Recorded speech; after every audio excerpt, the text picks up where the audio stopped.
नमस्कार, मैं राजेश पोल खोल बहुगुणा और आप देख रहे हैं पर्वतवाणी लाइव। मैं इस समय नई टिहरी में हूं और नई टिहरी में एक महोत्सव चल रहा है, दीपावली महोत्सव। दुकानें लगी हुई हैं, जगह जगह पूरा इधर से लेकर इधर से स्टॉल लगे हुए हैं और इसमें स्वयं सहायता समूह का ज़्यादा रोल है। लेकिन आज मैं स्वयं सहायता समूह पे बात नहीं करूंगा, आज मैं बात करूंगा पर्यावरण को लेके। और वो जो कचरा है जो आपके और हमारे घरों में पैदा होता है, उस कचरे का होता क्या है। तो आज हमारे साथ पर्यावरणविद भी हैं बिलेश्वर जिलड्याल जी। सबसे पहले आपका बहुत बहुत स्वागत है। धन्यवाद सर। मैं पर्वतवाणी का तहे दिल से हार्दिक स्वागत करता हूं। आप लोगों ने इस योग्य समझकर मुझे आज इस मेले में जो दो शब्द बोलने का मौका दिया है, मैं आपका हृदय से आभार व्यक्त करता हूं। जी, बिलेश्वर जिलड्याल जी यहाँ से गुजर रहे थे, ज़बरदस्ती हमने पकड़ दिया क्योंकि ये भी हमें कई जगह पकड़ते हैं। और इधर आराधना धूप बत्ती जो ये स्टॉल लगा हुआ है उसका उत्पादन करते हैं संजय बहुगुणा जी हैं। आपका भी बहुत बहुत स्वागत है। धन्यवाद बहुगुणा जी, और पर्वतवाणी का भी बहुत बहुत धन्यवाद कि इस अवसर पर आप यहाँ पर आए हैं जी। सबसे पहले मैं बहुगुणा जी आपके पास में आऊँगा। मैं स्टॉल से देख रहा था, इधर से गुजर रहा था, इन्होंने कुछ सामान बनाया है और ये सामान किस किस चीज़ का बना है पहले मैं आपसे जानने की कोशिश करूंगा। ऐसे बहुत सारे के सामान आपने बनाए, मैं जानना चाहूँगा किस किस चीज़ से ये आप लोगों ने बनाए। जी, इसमें हमारा जैसे ये कुरकुरे के रैपर हैं, बिस्किट के, चिप्स के, टॉफ़ियों के, नमकीन के, बहुत सारे जो कि लोग इसको खाने के बाद बाज़ार में जो फेंक देते थे, तो हम लोगों के द्वारा, महिलाओं के द्वारा, समूह के माध्यम से इसकी एक टोकरियाँ, पेनदान, पेन बॉक्स, ये सारी चीज़ें यहाँ पर बनाई जा रही हैं जी।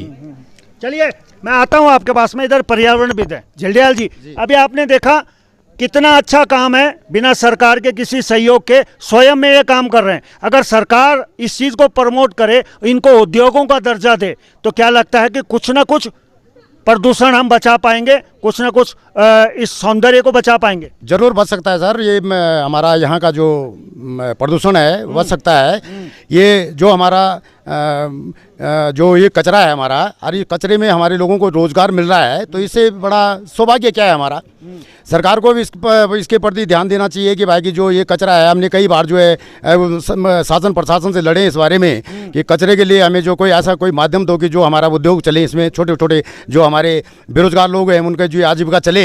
और मैं धन्यवाद अदा करता हूँ बहुगुणा जी का, जिन्होंने जो बेचारों ने जो ये कार्यक्रम जो चला रहे हैं, ये इस चीज़ का कार्यक्रम, ये सारा जो हमारा वेस्ट मेटल है उससे ये बनाया जा रहा है। तो ये इसमें हमारा एक तो ये आय का साधन बन रहा है हमारा। एक हमारा जो ये प्लास्टिक वगैरह वगैरह जो भी हमारे जो प्रदूषण कर रहा फैला रहा है, इसमें कुछ दिन के लिए माने ये सड़क पे ऐसे इधर उधर न हिले, बल्कि कुछ दिन के लिए हमारे उसमें टिका रही है और उसके बाद इसका निस्तारण दूसरी जगह हो। एक तो हमारे आय का साधन बन गया ये, और एक हमने उस कचरे को कचरा नहीं समझ रहे हैं, बल्कि ये जो आय का साधन बनाया, तो इसको हम रुपये से ही नाप सकते हैं इस चीज़ को कि ये रुपया है हमारा। कचरा उस समय था जब हम उसको कचरे की तरह देख रहे थे। आज ये कचरा नहीं है, ये बल्कि ये हमारा आय का एक साधन है और हमारी आजीविका उपार्जन के लिए एक माध्यम बना हुआ है। हम कचरे को कचरा न समझें, मगर सरकार का ये लक्ष्य होता है कचरा वेस्ट करने के लिए, कचरे को जो है निस्तारण करने के लिए उनको लाखों रुपए के बजट चाहिए। लाखों नहीं, एक मिनट में रोकना चाहूँगा। सरकार सॉलिड वेस्ट मैनेजमेंट का एक प्लांट लगाती है, बहुत बड़ी बड़ी कंपनियां उस प्लांट को लगाती हैं, सारा कचरा घरों का उसमें मंगाती हैं। गीला कचरा अलग, सूखा अलग, पन्नी अलग, फिर इसको रिसाइकल करते हैं, उससे खाद भी बनाते हैं। लेकिन उससे बेहतरीन उपाय तो ये वाला है जिलड्याल जी, जो बहुगुणा जी जिस पे काम कर रहे हैं। जरूर मैं तो ये चाह रहा था कि चलो ये भी तो एक दिन माने वेस्ट ही हो गए, मैं ये नहीं आजीवन तो ये हमारे पास रह नहीं सकता। मैं चाहता हूँ सरकार से, मैं टिहरी जिले में आप लोगों के आशीर्वाद से एनजीटी का सदस्य भी हूँ यहाँ, और शायद लगता है कि मैं अपनी इतनी बड़ी वो नहीं करूँ कि मैं टिहरी जिले में एक पर्यावरण के प्रति जो है वर्षों से 1974 से पर्यावरण के प्रति अपनी माने ये कार्यक्रम चला रहा हूँ पर्यावरण का। तो मुझे तो अति खुशी होती है ऐसे लोगों को देख के जो है ये जो इस कचरे का जो है इस ढंग से प्रयोग कर रहे हैं। मैं तो तहे दिल से आभार व्यक्त करता हूँ। आभार व्यक्त करता हूँ। मैं आऊँगा आपके पास में। संजय बहुगुणा जी, कितना लोग इसमें काम करते हैं, कितना स्टाफ आपने रखा हुआ है? धूप बत्ती अगरबत्ती का भी काम करते हैं, साथ में ये वाला काम भी। ये वाला काम आसान नहीं है, पहले उसको सारा कूड़ा वूड़ा उठाओ फिर इसको करो, तो इसमें कितना समय लगता है, कितने लोग रखे हुए हैं?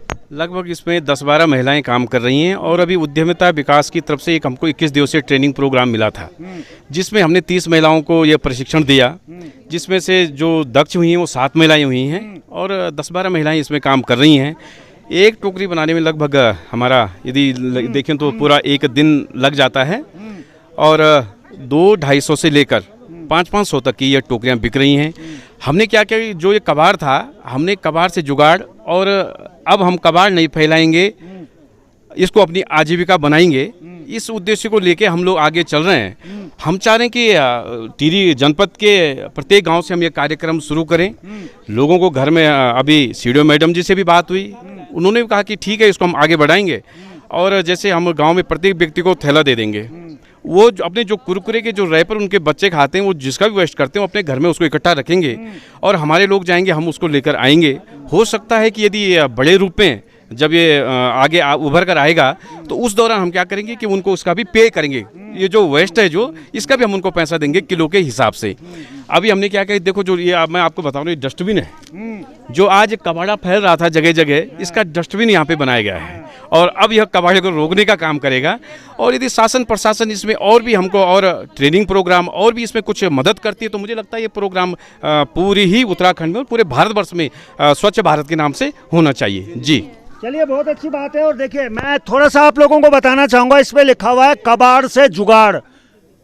देश तो आपने जुगाड़ से चलते हुए देखे होंगे, प्रदेश भी जुगाड़ से चलते हुए देखे होंगे, लेकिन ये पहला ऐसा इंतजाम मुझे देखने को मिला है कि कबाड़ से जुगाड़। इसलिए मैं यहाँ पे रुका हूँ और मुझे लगा है कि मुझे इसको आपको दिखाना चाहिए, क्योंकि कबाड़ आप भी करते हैं और आप भी उस जुगाड़ से ऐसे हैंडमेड इस तरह की जो छोटी छोटी घर के उपयोग की चीज़ें बना सकते हैं। बहुत अच्छी बात है ये। अब पर्यावरणविद भी हैं, आपसे और जानना चाहूँगा, यहाँ पर्यावरण को लेके बातें बहुत बड़ी बड़ी होती हैं। विकास के नाम पे बहुत सारी के पेड़ पौधों को काट दिया जाता है, नष्ट कर दिया जाता है और फिर कहते हैं कि यहाँ जो है गर्मी बहुत हो रही है, पानी की कमी हो गई। मैं पीछे देख रहा था, हैंडपंप का पानी पी रहे हैं। मैं तो ये बताऊंगा आपको, विकास के लिए भी हम अवरोध नहीं है। विकास भी हमें होना चाहिए विकास, मगर विकास ये होना चाहिए, मैं काफ़ी दिनों से देख रहा हूँ, जब उत्तर प्रदेश में हमारे उत्तराखंड था तो सड़कों का विकास नहीं था। क्या उस समय यहाँ पैसा नहीं था? अब उत्तराखंड अलग बनने पे जो है यहाँ पैसा कैसा आया? सड़कों का इतना जाल बिछ गया, दुनिया भर के जंगल हमारे कट गए, पानी के स्रोत सूख गए। आजकल ये रेलवे जो लाइन चल रही है, उसको रेलवे जो टनल जो बने हुए हैं उनके गाँव के ऊपर, गाँव की हालत देखो, वो पानी के लिए बेचारे। एक मिनट में रोकना चाहूँगा, वो टनल तो छोड़िए, चंबा वाली टनल बनाई थी, उसके आगे क्या हाल है? पूरी की पूरी सड़क बह गई। मैं देख के आया था, मैंने वो रिपोर्ट भी करी है। विकास के नाम पे कहीं हम विनाश को तो नहीं दावत दे रहे हैं? ये तो होगा ही, ये तो जरूर दे रहे हैं हम, ये जरूर दे रहे हैं। पहाड़ों के साथ जो छेड़खानी चल रही है, ये हमारा एक दिन जो है अंत होने का ये कारण चल रहा है। ये विकास नहीं, ये विनाश का कारण है। कभी हमारे जल स्रोत खत्म हो रहे हैं, जंगल हमारे खत्म हो रहे हैं, गाँव के गाँव जो है विस्थापित हो रहे हैं, झड़क रहे हैं। और लोग पलायनों को रोकने के लिए जो है सरकार की मंशा है, पलायन रोको। कैसे रुकेगा पलायन? हमें तो ये बोलना है, यहाँ की सारी भौगोलिक परिस्थिति को जो है, ये पैसे की जो दौड़ में और पैसे कमाने के चक्कर में ना, और नेतागिरी के उसमें, ये जो हमारे यहाँ की जो भौगोलिक परिस्थितियाँ बदली जा रही हैं, इसके लिए बड़े हम पर्यावरण मित्र बड़े दुखी हैं। चलिए, बड़े दुखी हैं। बड़े बढ़िया पंच मार दिया इन्होंने लास्ट में, क्योंकि जो है नेतागिरी के चक्कर में पर्यावरणविद भी परेशान है। संजय बोगना जी, आपके पास में आना चाहूँगा। पहाड़ पे आप रहते हैं और कूड़ा कचरा पहाड़ में भी होता है, प्लेन में भी होता है। पीछे किसी साथी ने बताया था कि बौराड़ी में ही ट्रंचिंग ग्राउंड के लिए कोई ज़मीन अलॉट कर दी है और वहाँ वो कूड़ा निस्तारण केंद्र बनेगा। तो किस तरह से आप देखते हैं कि कूड़ा निस्तारण केंद्र बनना चाहिए या इस तरह के छोटे छोटे उद्योगों को दे देना चाहिए? मुझे लगता है कि जैसे जो कूड़ा निस्तारण जो केंद्र है वो बनने चाहिए, लेकिन इस जो जिसका हम उपयोग कर सकें, इसकी छटनी होनी चाहिए, जिसमें कि शासन प्रशासन हमारी मदद करे। कम से कम हमको कबाड़ तो दे, अगर कुछ ना मिले तो हमको कबाड़ तो दे, जिससे कि हम आजीविका का जुगाड़ कर सक रहे हैं। जी, मैं इसमें एक चीज़ और जोड़ना चाहूँगा। जो सॉलिड वेस्ट मैनेजमेंट प्लांट होते हैं, उसमें गीला कचरा, कूड़ा, पॉलीथीन, कांच, कपड़े, सारी चीज़ें होती हैं और वो उसको अलग अलग करते हैं, उसके बाद में उसको बेचते भी हैं। तो अगर आपका ये कहना है कि भाई इस तरीके की ये रैपर, इस तरह की पन्नियाँ अगर इस तरह के उद्योगों को मिल जाएं तो हो सकता है कि वो उद्योग बढ़ा के और रोजगार के साधन भी पैदा करें।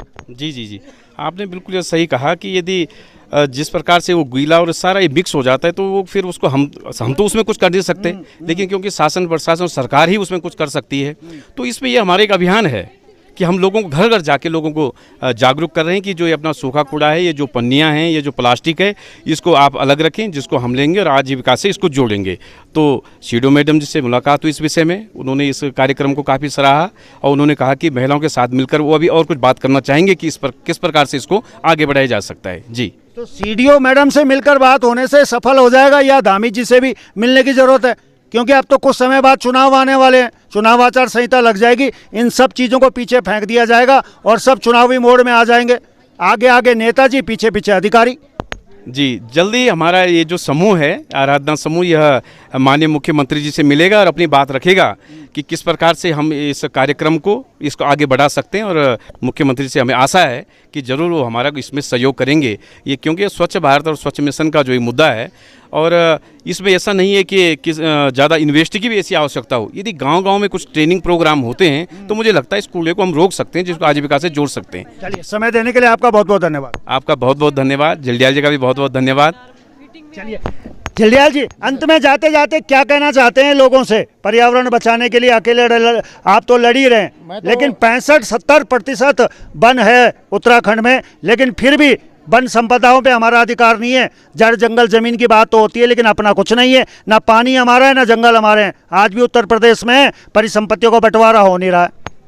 मैं तो ये बोलूँगा कि हम अगर सरकार को पलायन रोकना है तो हर जो हमारा अधिकार है, जो हम पहाड़ों में रहने वाले व्यक्ति हैं, हमारा जो अधिकार बनता है, हम अपने अधिकार को वंचित नहीं होने देंगे किसी प्रकार से। अब सरकार की इच्छा ये है पलायन रोको, पलायन रोको। पलायन कहाँ से रुकेगा पलायन? मैं तो ये पलायन के बारे में सबसे ज़्यादा दुखी भी हूँ कि पलायन रोका जा रहा है। हमारे जल जंगलों के प्रति जो है इतनी कोई श्रद्धा नहीं है। आपको बताऊँ कि अगर मैंने कोई योजना चलती है किसी प्रकार की, पानी की जो योजना चल रही है, आज घर घर नल घर घर जल, बताइए जरा। मैं ये बताऊंगा आपको कि जो योजना चल रही है उनकी, घर घर नल घर घर जल, कितने समय हो गया यार उन नलों में पानी नहीं है। ये व्यवस्था पहले बनी हुई थी पानी की, वो व्यवस्था भी ध्वस्त है। तो मैं ये इस चीज़ के बारे में बता रहा हूँ आपको, लोगों को जो है ये कि पर्यावरण के प्रति हमें खुद शुभचिंतक होना चाहिए। ये नहीं कि पानी हमारे हैं, जल स्रोत हमारे हैं, जंगल हमारा है, ज़मीन हमारी है। अब सरकार तो आती रहेंगी, जाती रहेंगी, उनका बायलॉज बनता रहेगा, उनका शासन निकलता होगा, वो अपने हिसाब से कार्य करते हैं। मगर जिन पे जो हमारा अधिकार है, हम अपने अधिकारों को वंचित नहीं होने देंगे अपने अधिकारों से। चलिए, समय देने के लिए बहुत बहुत धन्यवाद सर। चलिए, ये हमारे साथ बेलेश्वर जल्डियाल जी थे और इधर हमारे संजय बहुगुणा जी हैं। जाते आते जाते मैंने आज पकड़ लिया इनको और मैंने भी सोचा कार्यक्रम कर लूं। मैंने पकड़ा या इन्होंने पकड़ा, लेकिन आपके लिए एक कार्यक्रम हो गया। जितने भी पर्यावरणविद हैं, पर्यावरण पर काम कर रहे हैं, जड़ जंगल जमीन की बात होती है, पहाड़ का पानी, पहाड़ की जवानी की सिर्फ बातें ही होती हैं। कागज़ों में सारी योजनाएं चलती हैं, लेकिन हमारे गाढ़ गधेरे, हमारे बंदेरे आज सारे सूखने को तैयार हैं। उनमें पानी नहीं है। बिस्लरी की बोतलें पहाड़ों में चढ़ चुकी हैं और हैंडपंप के ठुड्डे खड़े हो गए हैं। घर घर नल योजना में नल तो हैं, लेकिन उनमें कपड़े बांध दिए गए। तो चलिए, अभी के लिए बस इतना ही। देखते रहिए पर्वतवाणी लाइव।